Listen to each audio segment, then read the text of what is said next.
우체국 직원이 건네준 등기 봉투를 받아드는 순간 손에 묵직한 무게가 느껴졌습니다. 발송일란에는 한국도시개발공사라는 글자가 선명하게 찍혀 있었어요. 거실 소파에 앉아 조심스럽게 봉투를 뜯는데 심장이 이상하게 빨리 뛰기 시작했습니다. 꺼내 든 서류의 제목을 읽는 순간 눈앞이 아찔했어요. 재개발 사업 보상금 확정 통지서라는 글자 아래로 믿기지 않는 숫자들이 나열되어 있었습니다. 토지 보상금 98억 원, 건물 보상금 47억 원, 영업 보상금 15억 원. 합계 금액란에 적힌 숫자는 무려 160억 원이었습니다. 한참을 멍하니 그 숫자를 바라봤어요. 160억? 이게 정말 현실인가 싶어 계속 눈을 비비고 다시 확인했습니다. 하나, 둘, 셋. 0이 몇 개지? 5살 때부터 살아온 이곳 종로구 익선동의 낡은 2층 한옥이 이렇게 큰 돈이 될 줄은 꿈에도 몰랐어요. 올해로 76, 35년 전 남편을 먼저 보내고 이 좁은 한옥에서 홀로 4자녀를 키워냈습니다. 아침 일찍 일어나 김밥을 싸서 팔고 저녁에는 식당에서 설거지를 하며 하루하루를 버텼죠. 손에 물이 마를 날이 없었지만 자식들만큼은 제대로 키우겠다는 일념으로 살아왔어요. 그런데 갑자기 160억이라는 천문학적인 돈이 생긴다니 기뻐야 할 텐데 이상하게도 마음 한편이 무거웠습니다. 왜일까요? 한참을 생각하다가 문득 지난주 경로당에서 들었던 박 할머니의 말이 떠올랐어요. 요즘 세상에는 부모가 돈 많으면 자식이 독이 된다던데. 텔레비전 보니까 얼마나 무서운 일들이 많은지 몰라. 상속 때문에 형제가 원수되고 부모를 요양원에 버리고 심지어 박 할머니는 말을 잇지 못하고 한숨만 쉬었어요. 그 순간 내 4자녀의 얼굴이 주마등처럼 스쳐 지나갔습니다. 첫째 딸 수진이는 48. 대형 로펌에서 변호사로 일하며 강남에서 잘 살고 있어요.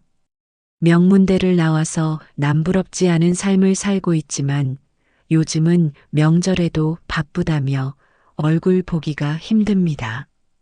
작년 설에도 딱 1시간 들렀다가 급한 일이 생겼다며 황급히 나가버렸죠. 둘째 아들 준호는 45. 작은 건설 회사를 운영하고 있는데 요즘 경기가 안 좋다며 늘 투자 이야기만 해요.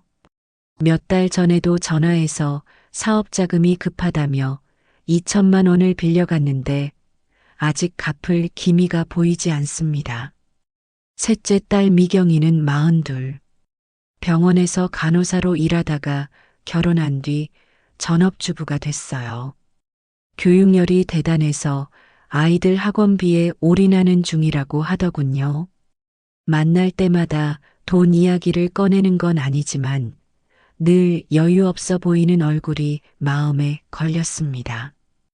막내 아들 동욱이는 39. 대학을 졸업하고 여러 직장을 전전하다가 지금은 작은 카페를 운영하고 있어요. 장사가 잘 안 된다며 고민이 많은 것 같았습니다. 그래도 4자녀 중에서 가장 자주 연락하고 찾아오는 아이죠.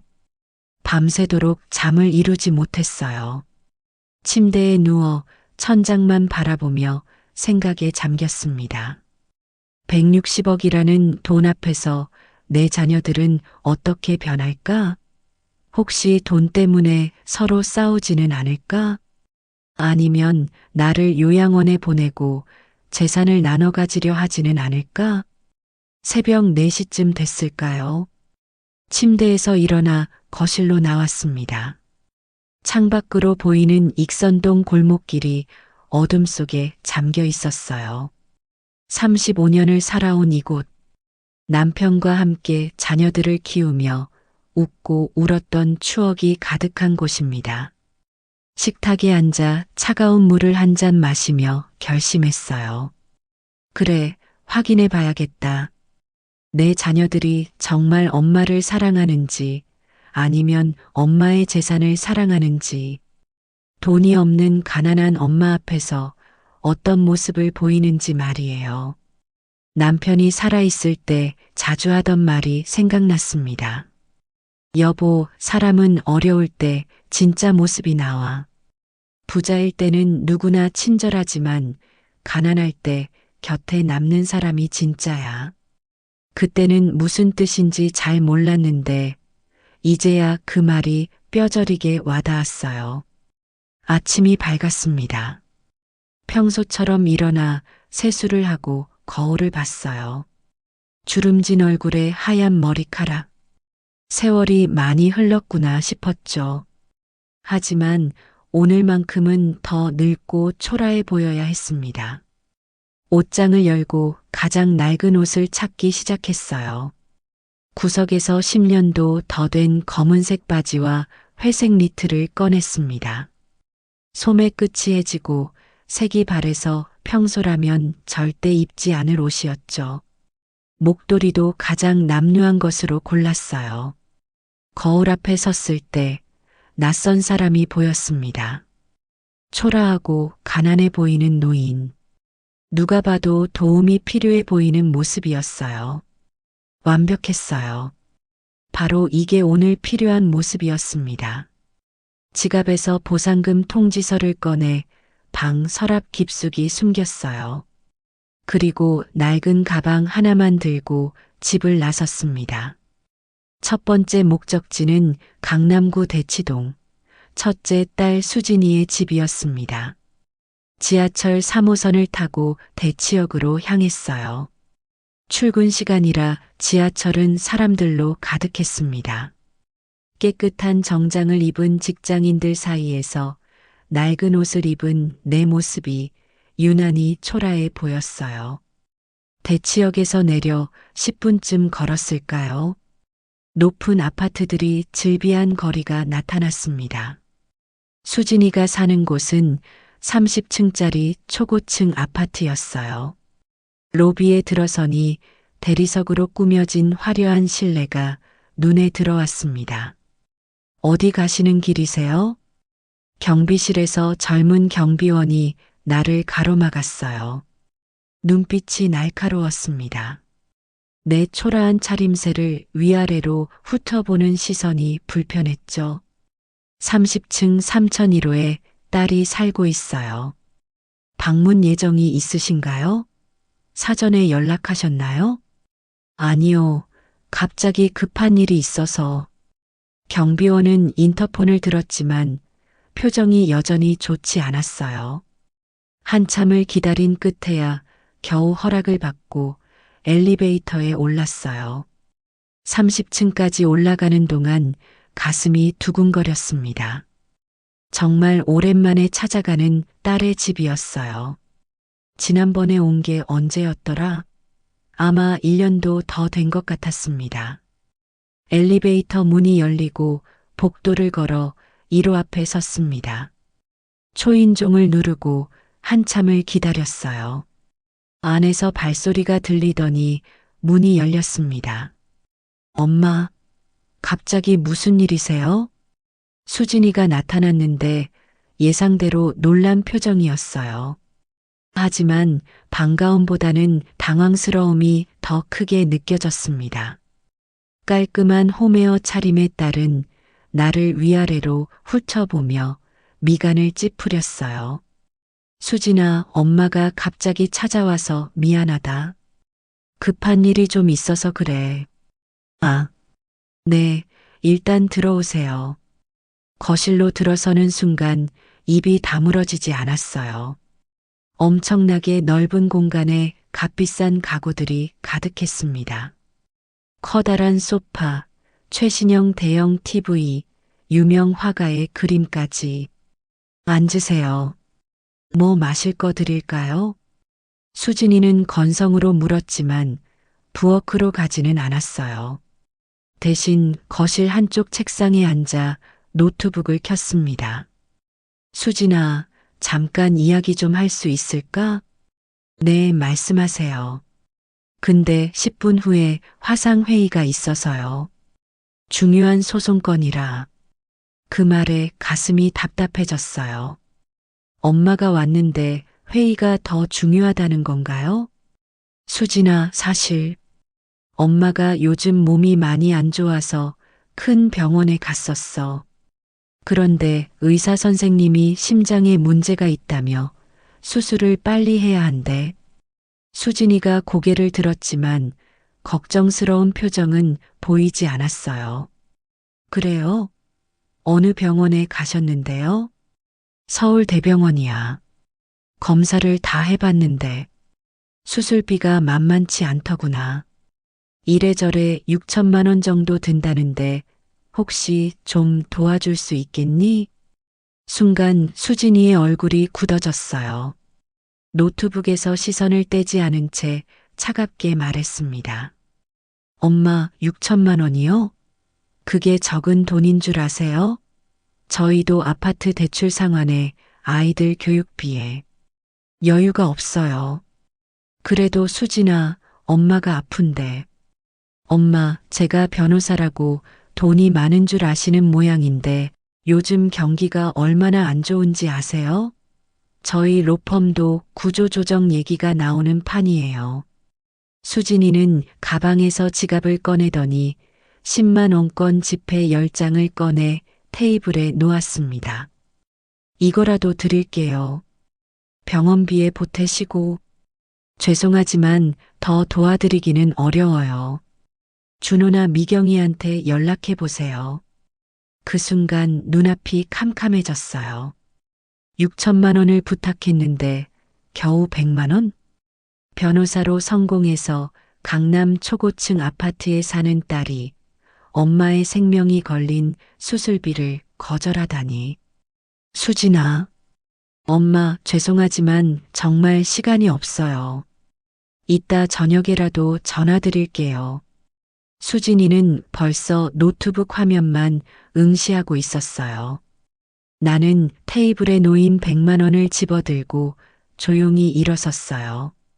그래, 알았다. 바쁜데 방해해서 미안하구나. 네. 조심히 가세요. 현관문을 나서는 순간까지도 수진이는 일어나서 배웅하지 않았어요. 딸의 차가운 반응에 가슴이 무너져 내렸습니다. 엘리베이터를 타고 내려오는 동안 손에 쥔 100만 원이 무겁게 느껴졌어요.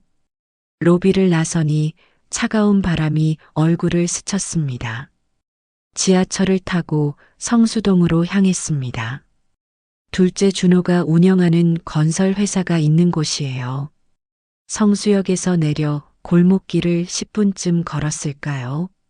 상가 건물 2층에 월드건설이라는 작은 간판이 보였습니다. 어서 오세요. 엄마. 책상에 앉아있던 준호가 깜짝 놀란 표정으로 일어섰습니다. 책상 위에는 서류들이 산더미처럼 쌓여 있었어요. 준호야, 엄마가 갑자기 와서 미안하다. 아니에요. 근데 무슨 일이세요? 사무실은 좁았어요. 책상 2개와 소파 하나가 전부였습니다. 준호야, 사실 엄마가 오늘 병원에서 안 좋은 소식을 들었어.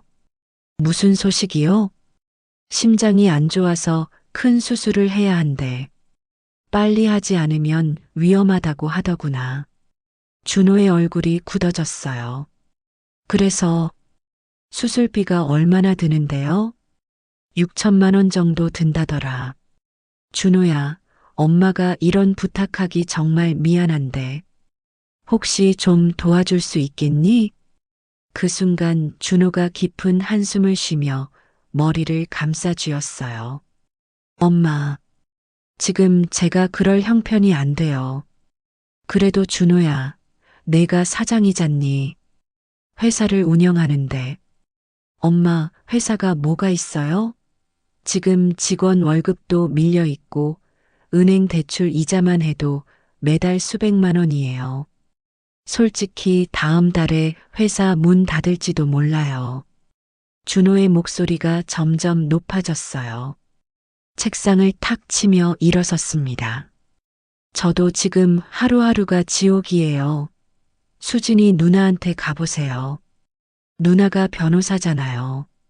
저보다 형편이 훨씬 나을 텐데요. 수진이한테 갔다 왔는데 도와줄 수 없다고 하더구나. 그럼 미경이나 동욱이한테 가보세요. 저는 정말 안 돼요. 준호는 다시 책상에 앉아 서류를 뒤적이기 시작했어요. 대화는 끝났다는 의미였습니다. 준호야. 엄마, 죄송하지만 저 지금 정말 바빠요. 오후에 은행 미팅이 있거든요. 할 수 없이 자리에서 일어났어요. 준호는 고개도 들지 않았습니다. 내가 낳아 키운 아들이 이렇게 냉정할 수 있다니. 지하철을 2번 갈아타고 목동으로 향했습니다. 셋째 딸 미경이가 사는 곳이에요. 목동 아파트 단지 앞에 도착했어요.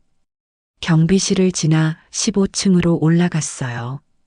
초인종을 누르자 곧바로 문이 열렸습니다. 미경이가 앞치마를 두르고 나왔어요. 엄마, 오늘 오신다고 말씀 안 하셨잖아요? 미경아, 갑자기 급한 일이 있어서 그래. 들어가도 되겠니? 네. 들어오세요. 거실로 들어서니 교재들이 가득 쌓여 있었어요. 수학 문제집, 영어 교재, 과학 참고서. 앉으세요. 차 끓여 드릴게요. 미경이가 부엌으로 들어갔어요. 잠시 후 녹차를 들고 나왔습니다. 엄마, 무슨 일이세요? 얼굴이 안 좋아 보이시는데. 미경아, 사실 엄마가 병원에 갔다 왔어. 심장에 문제가 있다고 하더구나. 네, 심장이요? 미경이의 눈이 커졌어요. 하지만 그것도 잠깐, 곧 표정이 복잡해졌습니다. 그래서 수술을 해야 하는데 비용이 좀 들어서 말이야. 6천만 원 정도. 그 말이 끝나기 무섭게 미경이의 얼굴이 굳어졌어요. 6천만 원이요? 그래. 미안하지만 좀 도와줄 수 있겠니? 미경이가 찻잔을 내려놓으며 한숨을 쉬었어요. 엄마, 저희도 지금 정말 여유가 없어요. 큰애가 고3인데 종합반 학원비만 월 300만 원이에요. 작은애도 중3이라 학원비가 만만치 않고요. 하지만 미경아, 엄마 목숨이 걸린 일이야. 엄마도 아시잖아요. 요즘 애들 교육비가 얼마나 드는지. 남편 월급으로는 턱도 없어서 제가 적금까지 다 깼어요. 미경이는 계속 변명만 늘어놓았어요. 수진이 언니한테 가보세요. 언니가 변호사잖아요. 저보다 형편이 훨씬 나을 텐데요. 수진이한테도 갔다 왔어. 준호한테도 갔고. 그럼 막내한테 가보세요. 동욱이가 요즘 카페 장사 잘 된다고 하던데요. 미경이는 냉정했어요. 엄마의 수술비보다 아이들 학원비가 더 중요하다는 태도였습니다. 미경아, 정말 한 푼도 도와줄 수 없니?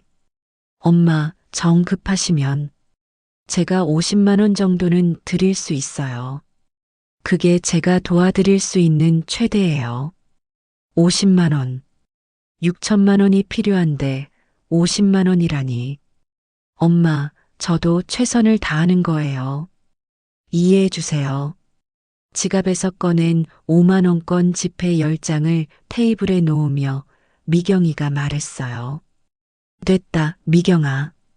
엄마가 알아서 할게. 엄마, 정말 죄송해요. 형편이 나아지면 그때 더 드릴게요. 현관문을 나서며 뒤돌아봤어요. 미경이는 금방 문을 닫아버렸습니다. 세 자녀 모두 나를 외면했어요. 하나는 100만 원을 줬고, 하나는 빈손으로 보냈고, 또 하나는 50만 원으로 때우려 했습니다. 과연 막내 동욱이는 어떨까요? 버스를 타고 마포구 상수동으로 향했습니다. 막내 동욱이가 운영하는 작은 카페가 있는 곳이에요. 좁은 골목을 따라 걸어가니 아담한 카페가 보였어요. 문을 열고 들어가니 원두 향기가 코를 찔렀습니다. 카운터 뒤에서 동욱이가 컵을 닦고 있다가 고개를 들었어요. 엄마, 어떻게 여기까지 오셨어요? 동욱이는 깜짝 놀라며 앞치마를 벗었습니다. 다른 형제들과 달리 진심으로 반가워하는 표정이었어요. 동욱아, 갑자기 와서 미안하다. 엄마가 할 이야기가 있어서. 엄마, 일단 앉으세요. 따뜻한 커피 드릴게요. 동욱이는 정성스럽게 커피를 내렸어요. 핸드드립으로 천천히 정성껏. 자, 드세요. 제가 직접 로스팅한 원두예요. 커피를 한 모금 마셨어요. 따뜻하고 부드러운 맛이었습니다. 동욱이가 의자를 끌어당겨 내 앞에 앉았어요. 엄마, 무슨 일이세요? 얼굴이 좋지 않아 보이시는데. 동욱아, 사실 엄마가 병원에서 안 좋은 소식을 들었어. 동욱이의 표정이 급격히 굳어졌어요. 두 손으로 내 손을 꼭 잡았습니다. 엄마, 무슨 병이세요? 심장이 안 좋대. 큰 수술을 해야 한다는구나. 빨리 하지 않으면 위험하다고. 동욱이의 눈에 눈물이 고이기 시작했어요. 진심으로 걱정하는 표정이었습니다. 엄마, 언제 검사 받으셨어요? 왜 진작 말씀 안 하셨어요? 너희들 걱정시키기 싫어서. 그런데 동욱아, 수술비가 좀 많이 들어서 말이야. 6천만 원 정도. 그 말을 듣는 순간 동욱이의 얼굴이 새하얘졌어요. 손이 부들부들 떨리기 시작했습니다. 6천만 원. 동욱아, 엄마가 이런 부탁하기 정말 미안한데.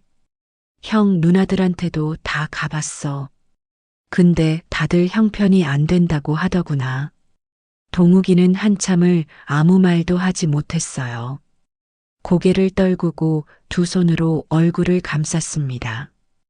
그의 어깨가 미세하게 떨리고 있었어요. 엄마. 동욱이가 고개를 들었을 때 그의 뺨에는 눈물이 흐르고 있었습니다. 엄마, 저 정말 못난 자식이에요. 카페 장사가 안 돼서 이번 달 월세도 못 냈어요. 통장에는 200만 원밖에 없고. 동욱이는 계속 눈물을 흘렸어요. 하지만 다음 순간 그가 벌떡 일어섰습니다. 잠깐만 기다리세요, 엄마. 동욱이는 카운터 뒤 작은 금고를 열었어요. 그 안에서 통장과 현금 봉투를 꺼내왔습니다. 엄마, 이게 제가 가진 전부예요. 통장에 200만 원, 현금으로 50만 원. 합쳐서 250만 원이에요. 동욱아, 그럼 너는 어떡하려고? 엄마, 저는 괜찮아요. 월세는 집주인한테 사정해서 한 달만 미뤄달라고 할게요. 동욱이는 내 손에 통장과 현금을 쥐어줬어요. 손이 차갑게 떨리고 있었습니다. 이것만으로는 부족한 거 알아요. 근데 제가 지금 당장 할 수 있는 게 이게 전부예요. 엄마, 은행 대출이라도 받아볼게요. 제 신용으로 얼마나 나올지 모르겠지만. 동우가 안 돼. 내 형편도 어려운데. 엄마. 동욱이가 큰 소리로 외쳤어요. 카페 안에 그의 목소리가 울려 퍼졌습니다. 엄마 목숨이 달린 일인데 제가 가만히 있을 수 있어요? 돈은 나중에 벌면 되지만 엄마는 한 분밖에 안 계시잖아요. 동욱이는 무릎을 꿇고 내 앞에 앉았어요. 두 손으로 내 손을 꼭 잡으며 말했습니다. 엄마, 제가 형, 누나들한테 다시 가볼게요. 아니, 형, 누나들한테 무릎 꿇고 빌어볼게요. 누나들한테도 가서 사정해 볼게요. 그래도 안 되면, 엄마, 저희 집으로 오세요. 뭐? 엄마를 저희 집으로 모시겠어요. 제 원룸이 좁긴 하지만 제가 거실에서 자고 엄마가 방 쓰시면 돼요. 그리고 수술 끝날 때까지 제가 병원에서 간병할게요. 동욱이의 진심이 느껴졌어요. 가진 것은 없지만 엄마를 위해서라면 무엇이든 하겠다는 마음이 전해졌습니다. 동욱아, 더 이상 참을 수가 없었어요. 내 눈에서도 눈물이 흘러내렸습니다. 이 착한 아이를 더 이상 괴롭힐 수는 없었어요. 동우가 엄마가 할 말이 있다. 나는 가방에서 조심스럽게 서류 봉투를 꺼냈습니다. 동욱이가 어리둥절한 표정으로 그것을 바라봤어요. 이게 뭐예요, 엄마? 동우가 사실 엄마는 아프지 않아. 네, 무슨 말씀이세요? 이건 우리 집 재개발 보상금 통지서야. 서류를 펼쳐 보이자 동욱이의 입이 떡 벌어졌어요. 160억이라는 숫자가 선명하게 적혀 있었습니다. 엄마, 이게 160억이요? 그래. 우리 익선동 집이 재개발 구역에 들어가서 받게 된 보상금이야. 동욱이는 한참을 서류를 바라보다가 천천히 고개를 들었어요. 그의 표정은 복잡했습니다. 그럼 아까 하신 말씀은 다 거짓말이었어요? 미안하다, 동욱아. 엄마가 너희들을 시험해 본 거야. 돈이 없을 때도 진심으로 엄마를 대해주는지 확인하고 싶었어. 순간 동욱이의 얼굴이 붉어졌어요. 화가 난 표정이었습니다. 엄마, 이건 너무하잖아요. 동욱이가 벌떡 일어섰어요. 처음으로 엄마에게 화를 내는 모습이었습니다. 엄마가 정말 아프신 줄 알고 제가 얼마나 걱정했는지 아세요? 어떻게든 돈을 마련해야겠다고 생각하면서요. 동우가 미안해. 엄마가 잘못했어. 미안하다고요? 엄마, 저를 뭘로 보신 거예요? 형들이 엄마를 외면했다고 해서 저까지 그럴 거라고 생각하신 거예요? 동욱이의 목소리에 분노와 서운함이 섞여 있었어요. 엄마, 돈이 있든 없든 엄마는 제 엄마예요. 160억이 있든 없든 상관없어요. 저는 엄마를 모실 거예요. 그 순간 나는 깨달았어요. 정말 효자가 누구인지, 누가 진심으로 엄마를 사랑하는지. 동우가 엄마가 정말 미안하다. 나는 아들을 끌어안았어요. 동욱이도 내 등을 토닥이며 함께 울었습니다. 한참을 울고 나서 동욱이와 나는 카페 의자에 앉아 있었어요. 엄마, 그럼 누나들과 준호 형도 다 똑같이 하신 거예요? 그래. 미안하지만 그랬어. 그래서 결과가 어땠어요? 나는 오늘 하루 겪었던 일들을 차근차근 이야기해 줬어요. 수진이가 100만 원을 준 것, 준호가 아예 거절한 것, 미경이가 50만 원으로 때운 것. 동욱이는 고개를 저으며 한숨을 쉬었어요. 형, 누나들 답네요. 평소에도 그랬잖아요. 돈 이야기만 나오면 표정이 변하시던. 동우가 내 형 누나들 욕하지는 마라. 그래도 다들 나름의 사정이 있었을 거야. 엄마는 너무 착하세요. 그렇게 냉정하게 대했는데도 그때였습니다. 카페 문이 벌컥 열리며 누군가 뛰어들어왔어요. 숨을 헐떡이는 수진이었습니다. 엄마, 엄마 여기 계세요? 수진이는 정장 차림에 구두를 신고 있었는데 급하게 뛰어온 듯 머리가 흐트러져 있었어요. 수진아, 어떻게 여기를? 동욱이한테 전화 받고 바로 달려왔어요. 엄마, 아까는 제가 정말 잘못했어요. 수진이가 내 앞에 무릎을 꿇었습니다. 카페 바닥에 그대로 주저앉은 거예요. 엄마, 제가 정말 미쳤었어요. 회의가 뭐가 중요해요? 엄마가 아프신데. 정말 죄송해요. 수진아, 일어나라. 사람들 보잖니. 아니에요. 엄마가 용서해 주실 때까지 안 일어날 거예요. 그때 카페 문이 또 열렸어요. 이번에는 준호였습니다. 엄마, 엄마. 준호도 수진이 옆에 무릎을 꿇었습니다. 엄마, 저도 정말 잘못했어요. 회사가 어렵다고 변명했지만 그게 무슨 변명이 되겠어요? 엄마가 더 중요한데. 잠시 후 미경이도 도착했어요. 세 자녀가 모두 내 앞에 무릎을 꿇고 있었습니다. 엄마, 저희가 정말 못났어요. 용서해 주세요. 미경이도 눈물을 흘리며 말했어요. 너희들, 어떻게 여기 온 거니? 수진이가 대답했어요. 동욱이가 전화했어. 엄마가 정말 아프신 게 아니라 시험하신 거라고. 그리고 160억 보상금 이야기도 들었어. 역시 그랬군요. 돈 이야기를 듣고 달려온 거였어요. 그래서 왔구나. 160억 때문에. 엄마. 수진이가 큰 소리로 외쳤어요. 아니에요. 저는 정말 엄마한테 잘못한 게 너무 후회돼서 온 거예요. 돈은 상관없어요. 그래. 그럼 아까는 왜 100만 원만 줬니? 수진이는 대답하지 못했어요. 준호도 미경이도 고개를 숙였습니다. 너희들은 가난한 엄마는 외면하고 부자 엄마만 찾아온 거야. 엄마, 동욱이를 봐라. 이 애는 가진 게 없으면서도 자기가 가진 전부를 내놨어. 은행 대출까지 받겠다고 했고 자기 집으로 모시겠다고 했어. 세 자녀의 얼굴이 창백해졌어요. 너희들은 뭘 했니? 100만 원, 빈손 50만 원.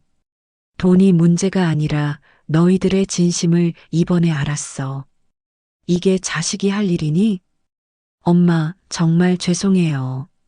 저희가 너무 못났어요. 미안하다고 다야? 너희들이 오늘 엄마한테 어떻게 했는지 아니?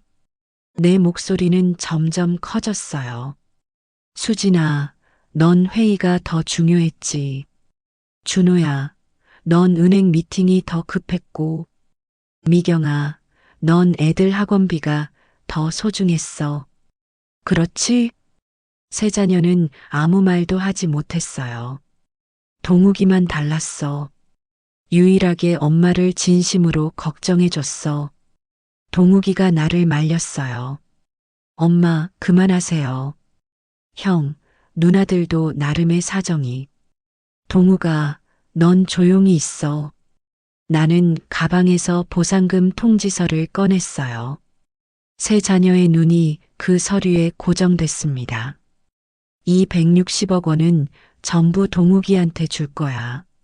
순간 카페 안이 조용해졌어요. 세 자녀가 동시에 눈을 크게 떴습니다. 네, 전부요? 그래, 한 푼도 남김없이 전부. 엄마, 그건 너무 불공평하잖아요. 수진이가 소리쳤어요. 불공평? 아까 너희가 한 짓은 공평했니? 하지만 엄마, 법적으로 상속은. 상속? 내가 살아있는데 무슨 상속 타령이야? 이건 내 돈이고 내가 주고 싶은 사람한테 주는 거야. 준호가 발을 동동 굴렀어요. 엄마, 저희도 엄마 자식인데 너무하시는 거 아니에요? 자식? 자식이면 자식답게 굴었어야지. 오늘 너희가 한 행동이 자식 같았니? 미경이가 울먹이며 말했어요. 엄마, 그럼 저희는 한 푼도 못 받는 거예요? 그래, 한 푼도 안 줄 거야. 수진이가 먼저 입을 열었어요. 엄마, 다시 생각해 주세요. 160억을 한 사람한테 다 주는 건 말이 안 돼요. 말이 안 된다고? 그럼 아까 너희가 한 짓은 말이 돼? 그건 저희도 각자 사정이 있었잖아요. 동욱이도 사정이 있었어. 월세도 못 낼 정도로 어려웠어. 그래도 이 애는 가진 거 전부를 내놨어. 준호가 계산기를 꺼내며 말했어요. 4명으로 나누면 한 명당 40억씩이에요. 엄마, 그게 공평한 거 아니에요? 공평? 너희가 나한테 공평했니? 미경이가 애원하듯 말했어요. 엄마, 제발 다시 생각해 주세요. 저희도 정말 반성했어요. 반성? 진짜 반성했으면 돈 이야기는 안 하겠지.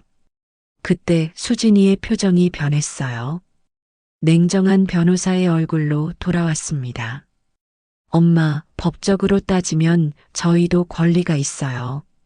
상속 문제는 수진아, 지금 엄마한테 법으로 협박하는 거니? 협박이 아니라 사실을 말씀드리는 거예요. 엄마가 돌아가시면 어차피 저희가 상속받게 돼 있어요. 그 말에 카페 안 공기가 얼어붙었어요. 수진이는 자신이 무슨 말을 했는지 깨닫고 당황했지만 이미 늦었습니다. 그래, 내가 죽기를 기다리는구나. 엄마, 그런 뜻이 아니라. 됐어. 이제 알겠다. 너희는 정말 돈밖에 모르는구나. 동욱이가 벌떡 일어났어요. 누나, 형들, 이제 그만해. 너무 추해. 동욱아, 넌 빠져. 어차피 넌 160억 다 받을 거잖아. 준호가 비꼬듯 말했어요. 형, 저는 그런 돈 필요 없어. 엄마가 건강하신 게 더 중요해. 에이, 거짓말하지 마. 160억 앞에서 누가 그런 소리 해? 형은 그렇게 생각하는구나. 돈이 사람보다 중요한 거지. 형제들 사이에 언쟁이 시작됐어요. 목소리는 점점 커졌고 서로를 비난하기 시작했습니다. 엄마를 진심으로 걱정한 건 나뿐이야. 너도 결국 돈 받으려고 그런 거 아니야? 형, 누나들이나 잘해. 아프시다는 엄마한테 100만 원, 50만 원 주고 양심이 있어? 야, 너 지금 우리한테 대드는 거야? 나는 더 이상 참을 수가 없었어요. 그만해. 다들 입 다물어. 내 목소리에 내 자녀가 모두 조용해졌어요. 너희들 꼴 좀 봐라. 돈 때문에 형제가 싸우고 있잖아. 내가 이렇게 키웠니? 엄마, 수진아, 준호야, 미경아. 너희는 이제 내 자식이 아니야. 세 자녀의 얼굴이 하얗게 질렸어요. 엄마, 그게 무슨 말씀이세요? 문자 그대로야. 너희는 이제 내 자식이 아니야. 앞으로 나를 엄마라고 부르지 마. 엄마, 160억을 포기하는 게 아니야. 너희들의 엄마의 길을 포기하는 거야. 너희 스스로 자초한 거야. 수진이가 바닥에 엎드렸어요. 엄마, 제발, 다시 한 번만 기회를 주세요. 기회는 이미 줬어. 오늘 아침에. 근데 너희는 뭘 했니? 준호도 울먹였어요. 엄마, 저희가 잘못했어요. 정말 잘못했어요. 이제 와서 소용없어. 너희의 진심을 봤으니까. 미경이도 눈물을 흘렸지만 나는 더 이상 흔들리지 않았어요. 동우가, 우리 가자. 엄마, 가자. 더 이상 여기 있을 필요 없어. 나는 동욱이의 팔을 잡고 카페 문으로 향했어요. 뒤에서 세 자녀의 울부짖는 소리가 들렸지만 뒤돌아보지 않았습니다. 그날 이후 한 달이 흘렀습니다. 동욱이는 내 결정을 받아들이지 못했어요. 엄마, 이건 너무 큰 돈이에요. 제가 어떻게 혼자. 동욱아, 넌 받을 자격이 있어. 유일하게 진심을 보여줬으니까. 하지만 형들도 제 형제잖아요. 완전히 인연을 끊는 건 동욱이의 착한 마음을 알고 있었어요. 그래서 결정을 조금 바꾸기로 했습니다. 좋아. 그럼 이렇게 하자. 160억 중에서 100억은 내가 갖고 나머지 60억은 내가 관리할게. 그리고 너희 형제들한테는 조건부로 기회를 한 번 더 줄게. 단, 이번에는 진짜 변했는지 확인할 거야. 말이 아니라 행동으로. 동욱이의 얼굴이 밝아졌어요. 먼저 160억 중 100억은 동욱이 명의로 넣었어요. 동욱이는 상수동에서 조금 떨어진 곳에 깨끗한 중형 아파트를 샀습니다. 이사한 지 일주일쯤 됐을까요? 초인종 소리가 들렸어요. 문을 열어보니 수진이가 서 있었습니다. 예전처럼 화려한 옷차림이 아니었어요. 수수한 청바지에 단순한 티셔츠 차림이었습니다. 엄마, 들어가도 될까요? 거실에 앉은 수진이는 한참을 말을 잇지 못했어요. 엄마, 저 로펌 그만뒀어요. 제가 너무 일에만 매달려 살았더라고요. 돈 버는 것만 중요하게 생각하고 정작 소중한 건 다 놓쳤어요. 저 이제 작은 법률 상담소를 열려고 해요. 돈 많이 못 버는 서민들을 위한 곳이요. 엄마, 돈은 바라지 않아요. 그냥 다시 엄마 딸로 돌아가고 싶어요. 며칠 후에는 준호가 찾아왔어요. 엄마, 회사 정리했어요. 빚만 잔뜩 쌓여가는 회사 계속 붙잡고 있을 이유가 없더라고요. 이제 작은 건설 현장에서 일하기로 했어요. 사장이 아니라 평직원으로요. 처음부터 다시 시작하려고요. 엄마, 저도 돈 바라는 거 아니에요. 그냥 아들로 받아주세요. 미경이는 가장 늦게 찾아왔어요. 엄마, 아이들 학원 다 끊었어요. 그리고 제가 다시 병원에 취직했어요. 제가 너무 잘못 생각하고 있었어요. 좋은 대학이 전부가 아니잖아요. 세 자녀 모두 진심으로 변한 것 같았어요. 나는 동욱이와 상의했습니다. 동욱아, 내 생각은 어때? 엄마, 형, 누나들도 진심으로 뉘우치는 것 같아요. 한 번 더 기회를 주시면 어떨까요? 다음 주 일요일, 네 자녀를 모두 불렀어요. 오랜만에 온 가족이 한자리에 모였습니다. 얘들아, 엄마가 할 말이 있다.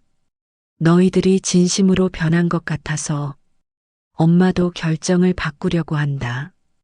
그동안 엄마가 많이 서운했지만 이제는 괜찮다.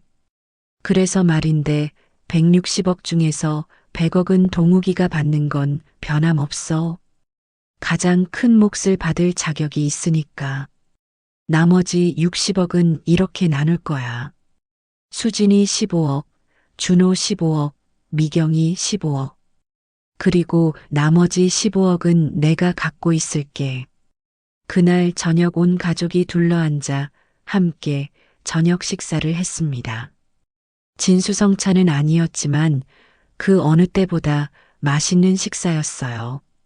행복은 돈에서 오는 게 아니라는 걸 다시 한번 깨닫는 순간이었습니다. 앞으로의 남은 시간들은 사랑하는 가족과 함께 소중하고 행복한 시간들로 채워가려 합니다. 재산을 두고 다투던 날엔 서로의 목소리만 커졌습니다. 하지만 정작 누가 더 외로웠는지, 누가 더 가족을 지키고 싶었는지는 아무도 묻지 않았죠. 돈은 잠시의 안정을 줄 뿐이지만 진심은 평생의 관계를 지켜줍니다.